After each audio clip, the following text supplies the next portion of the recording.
We're reporting on Sky Sports News that Matheus Cunha is this close to signing for Manchester United. What do you think?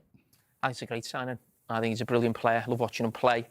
We're going to pick our team of the season tonight, but he was in my team of the halfway point of the season, so he had a great start to the season. I watched him at Man City a few weeks ago. He looked really sharp, quick, and we know how the manager at Manchester United wants to play. He likes sort of two number 10s in his team, and I think he'd fit perfectly. What does that mean for the likes of, say, Alejandro Garnacho?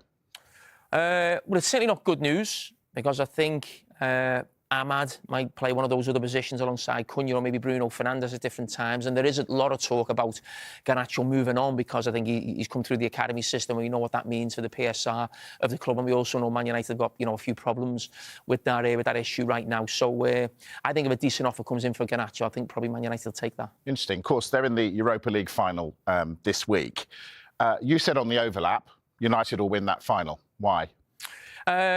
I just think they're used to winning big games. I don't think there's too much to pick between the teams. We can see that from the league table. I just think of what Manchester United have done in the last few years. They've still won trophies at the end of the seasons, and they're a club who are used to winning trophies. Tottenham aren't.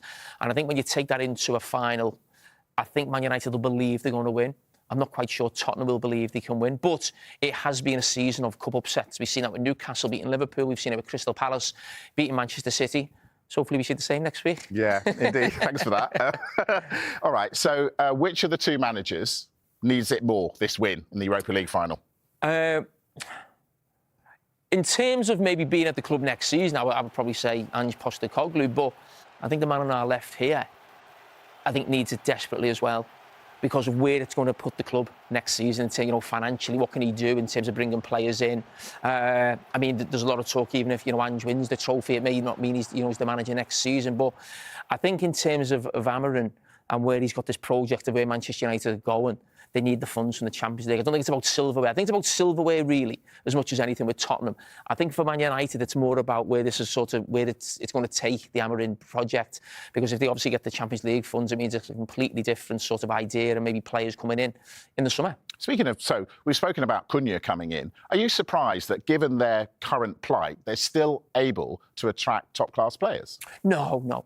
I think Manchester United are a fantastic football club, one of the biggest in the world, and there will always be that allure of, playing at Old Trafford and the theatre of dreams and the history that the club have got.